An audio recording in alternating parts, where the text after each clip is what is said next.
The anguish of most of the nation is captured in this photograph of Collins's eldest brother, Sean. Commandant O'Connell, who held Collins's head and whispered the act of contrition at Beal Na Blath, would never recover from the death of his friend. Even his house in Dublin would bear a constant reminder. He was a very sort of shy and sensitive man, and I think the effect of it affected him for the rest of his life.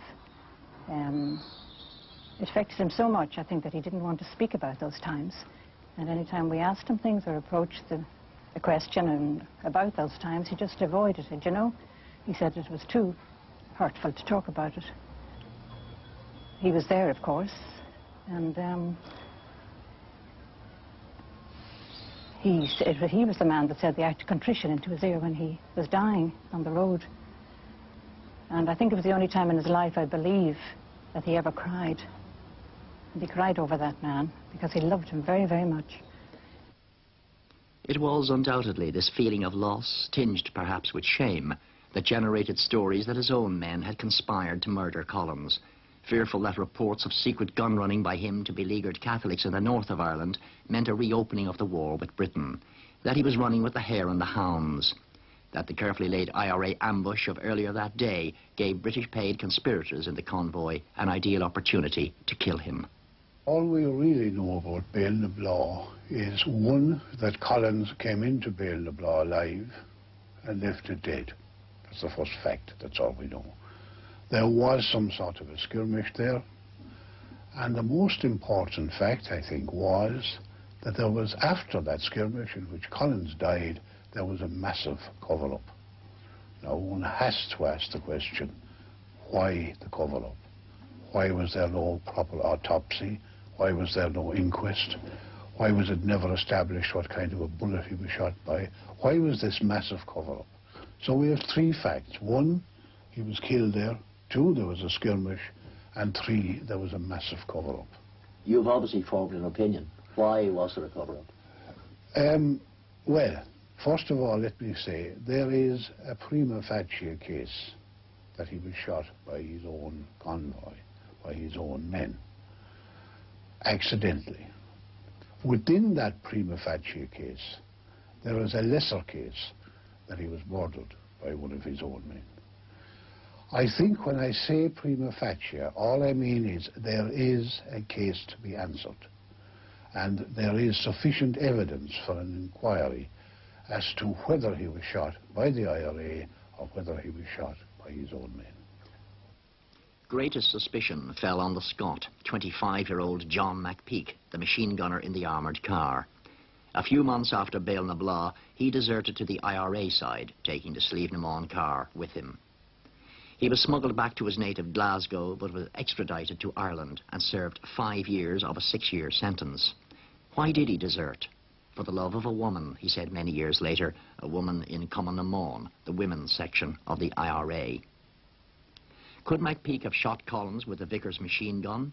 Yes, possibly. But why didn't any of those in the armoured car with him testify that he had swung the turret around to where Collins was standing 15 yards behind the vehicle? Likewise, none of the IRA men firing down on the convoy ever claimed the turret swiveled towards Collins, even though some of them saw him fall after he had been hit. What about Emmett Dalton, the ex-British Army officer? Could he have been a British plant to settle old scores for Dublin Castle? This suggestion down through the years has continued to blight Dalton's name. But the accusation that he killed Collins is ridiculous, for, according to Free State and IRA witnesses, Collins was around the corner of the road and out of Dalton's sight when he was shot. But it was Dalton himself who spoke a truth. Until recent years, it was believed that firing by the IRA came from nowhere but the laneway on the west side of the road. At the time, I felt that there was a little fire coming from up there. You see that hill up there? Nobody seemed to have agreed with me, but I felt at the time there was. In fact, there were 3 separate and unconnected groups of IRA men on that sloping hillside. The first was led by Mike Donoghue of Glenflesk, County Kerry. Men who, like many others, were making their way home after losing Cork City. Unaware of the ambush plan, but hearing the firing, they had raced over the hill to see the convoy halted and under fire. Another 2 IRA men, Bobs Doherty and a colleague, also making their way westward and equally unaware of the ambush, heard the shooting, and they too came quickly across country to take part. Incredibly, more IRA firepower was to be added. Up the road, on the Bandon end, where Michael Collins had been fighting, a group of IRA men moving eastwards towards their home in Waterford came upon the last stages of the fighting. At Long's public house, IRA Commander Liam Deasy and his men had heard the firing, and they too hurried to the gorge. More than 17 minutes had passed since the first shots by the IRA lookout. Collins had now been dead several minutes. The men from the pub fired a few random shots at the already departing convoy and then left the hillside. In this field, overlooking the barricade position, Ellen Allen, then a 19-year-old girl, was moving cows when the first shots were fired. Later that night, she'd learned that Collins had been killed on the road below. Like, you went out less than 16 and like tea for, which was quite usual at that time. Like, you get no warning around. And the conversation went on, and someone, some other fella came to the door, and he said, the fellas that was waiting for the tea were gone, and he said, it didn't matter. And he said, oh yes, there's no they're gone. And he said, it didn't matter. And he said, he only came to tell them the key was rolled over. And that's the way they put it? That's the way they put it. Did you go back to the ambush site then later on? We did. We made the attempt to find us. We got too dark, and somebody told us to go back. But it wasn't a very nice sight. Blood and all, and all his brains and all. Did you go back the next day and look? It was cleaned up then. This is Emmett Dalton's cap, used by him to contain the huge wound in the back of Collins's head on the journey to Cork City. It was all quite obviously to me, with the experience I had, it was a ricochet bullet. It could only have been a ricochet or a dum-dum.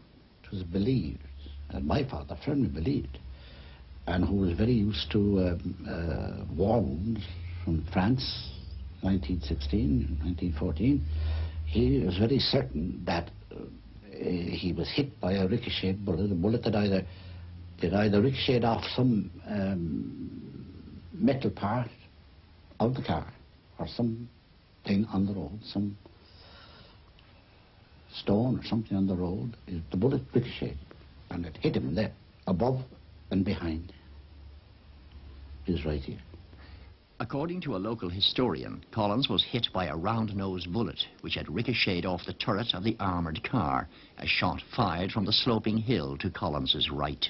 I have investigated the Slave of the Mon, and I know the position of Mike Donohoe's men, the position of the Slave of the Mon, and where Collins fell. It's in one straight line. I have an engineer's chart drawn of this. Exactly right. I know how the victim was pointed at the time of the ambush when it was firing, and the angles are correct.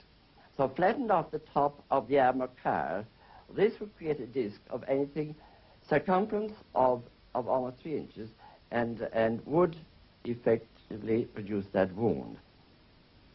A bullet that ricochets can become badly distorted after making contact with the intermediate object. This causes an uglier wound than normal. But could this be 2 to 3 inches in diameter? Ricochet entry can only be as large as the bullet itself can distort. And well, it's talking perhaps of 3/4 of an inch in diameter, but not 2 or 3 inches. If, on the other hand, a bullet broke up quite close to the head, then you could have several pieces of one bullet a distance apart, causing that entry. But I think that's a difficult scenario to envisage. I mean, you were talking about the head being a matter of a few inches only from the surface from which that bullet would ricochet. It has also been alleged that a dum-dum bullet was fired by one of the IRA men. This is a bullet which has had a cross cut into its nose or opened up to create greater wounding power by spreading when it strikes a target. I myself hear this term dum-dum bullet used, and I'm not very convinced about it. It hasn't cropped up in my own practice, whereas in general lead bullets, and most bullets are lead, they may have a coating, of something a bit harder like a copper nickel jacket. These may enter in a distorted state. I recall one, but that was a high velocity one, which entered as a ricochet some years ago. And this created quite a large hole in a man's head, large, 3/4 of an inch to 1 inch in diameter. So we're not talking fist or gaping hole in the back of the head. No. There was this one wound. There was no entrance wound other than this. Just a great gaping hole, yes. But Canon Sean Piggott, the army chaplain who received the body in Dublin, confirmed to me that there were 2 wounds in Collins's head, front and rear. And 5 other people, including Dr. Oliver St. John Gogarty, who embalmed the body, have also testified to those 2 wounds. Gogarty and all the others saw the entry wound. They saw the exit wound, which was enormous, and the blood was flowing out of it and the brains were out of it. It took Gogarty, when Gogarty was preparing him to lay out his body, it took 3 or 4 pounds of wax or some substance to put in here in order to close that up before he was laid out to lie in state. So it was an enormous piece torn out. It has been consistently said that there was a gaping wound at the back of the head. Some witnesses said that practically the whole back of the head had been blown off. What would that suggest to you?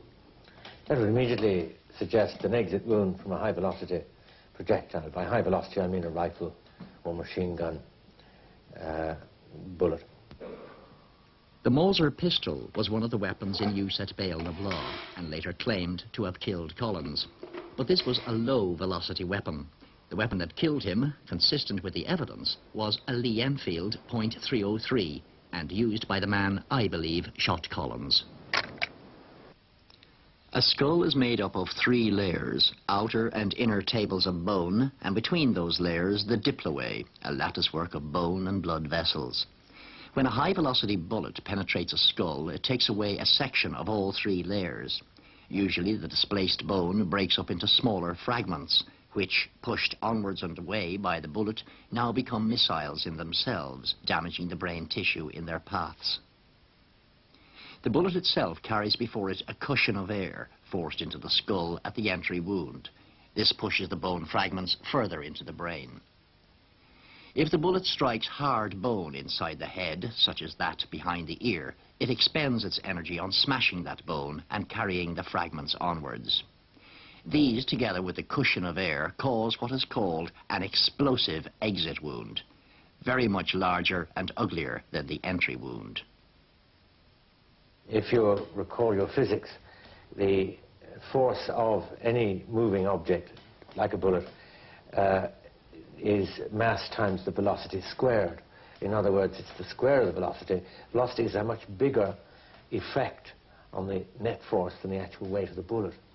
Hence the importance of a high-velocity bullet, which may be traveling on the order of 3,000 feet per second, as against a revolver or handgun bullet, which is traveling at a speed of the order of 700 feet per second, or at most with, say, a long-muzzled Moser or Luger pistol, which might achieve 1,200 feet per second.